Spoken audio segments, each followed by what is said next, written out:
Cormani McClain visited UF on Friday, where he spent a lot of time with head coach Billy Napier.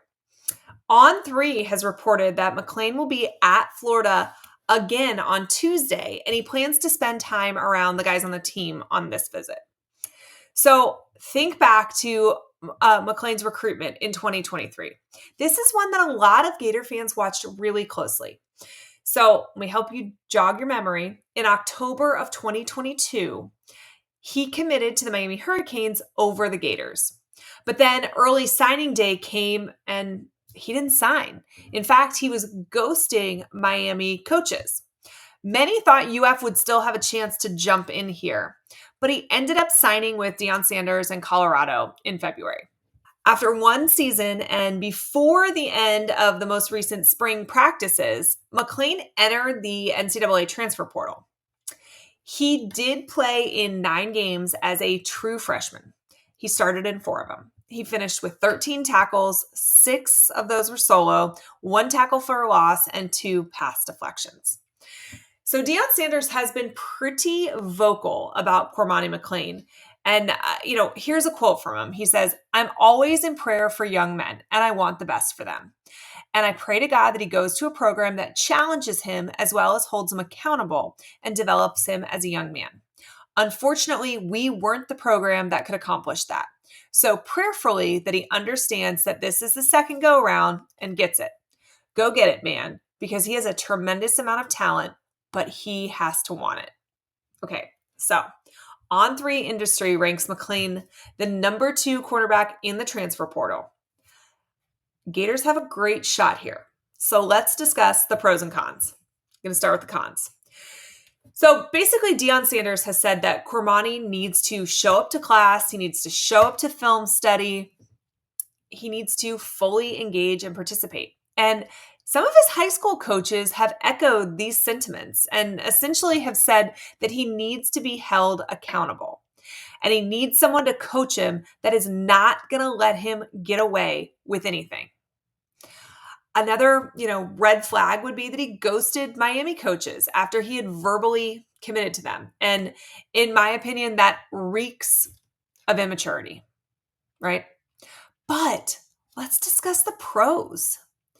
UF wanted Cormani McClain a lot in 2023, wanted him bad. And more than likely, the NIL deal that he would have gotten from the Gators in 2023 would have been like 10 times bigger than it has to be now. He was the number 1 player at his position coming out of high school and the number 4 player in the country. So that tells me he obviously has an awful lot of talent. Coach Napier has created a positive locker room culture. So that means Cormani McClain is either going to come in and work and eventually become a star because that is how talented he is, or he won't come in and work. And then he'll end up transferring out or he'll just ride the pine. Either way, I have absolutely zero fears that one guy can affect the culture at UF. There are criticisms of Coach Napier that are fair, but I don't think you could find a single person that could argue that the culture at UF isn't strong. Another positive is that UF can bring them along slowly if they need to. The Gators have a pretty decent amount of depth in that DB room. He wouldn't be brought in to start immediately. And I feel like that kind of removes some of the pressure that existed at Colorado. He really did feel like he needed to contribute right away. And Coach Sanders made it known that he wanted Cormani on the field. Maybe he wasn't ready for that. Maybe he wasn't mature enough for that. I just see this as such a low-risk move for UF. So if it works out, Florida gets a stud defensive back with lots of eligibility and limitless potential. It's a feather in Napier's cap that he was able to accomplish something that Deion Sanders couldn't. It gives a second chance to a kid who grew up less than 2 hours away from Gainesville. And it helps open up that Lakeland High School pipeline that once flowed so freely. And if it doesn't work out, I don't really think it's any skin off Napier's back. Cormani McClain will not be what makes or breaks Billy Napier. So the risk is minimal. Now, I'll be clear. It is a gamble. You are talking about taking a guy who has, notable issues in high school in terms of his maturity and his accountability. And it seems that those kind of followed him to Colorado a little bit. But let's say it doesn't work out. Who cares? This is a low risk, but potentially high reward gamble. And personally, I love this move. I believe in general that kids deserve second chances, particularly when what we're talking about is more than likely maturity issues. I also think that Cormani McClain probably learned a thing or two from his time in Colorado. All of you have met high school kids, right? And many of you have met kids that were top athletes at their high school program. Those are all kids that are big fish in small ponds. One of the hardest parts of college coaches' jobs is to integrate those big fish from the small ponds when they're now little guppies in an ocean and make them understand their place in the world, right?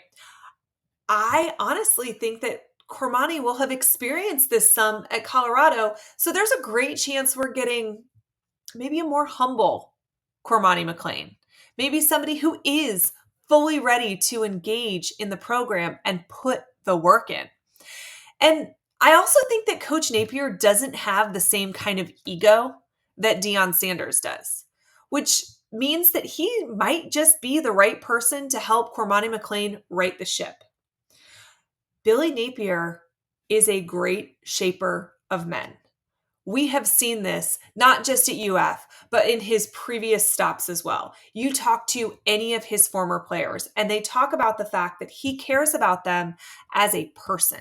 He cares about them outside of football. Now, I'm not in any way implying that Deion Sanders doesn't, but I would say that's probably not something he is known for. Coach Napier might be the perfect person to take a guy with limitless potential, but that needs a little help growing up, that needs somebody to hold him accountable, that needs to be in a program with a great culture to learn how to be a good teammate, a good human, and a fully functioning adult. And like I said earlier, there are things you can criticize Coach Napier about. This isn't one of them. This is something he does better than almost anybody else. So UF may be the perfect place for Cormani McClain.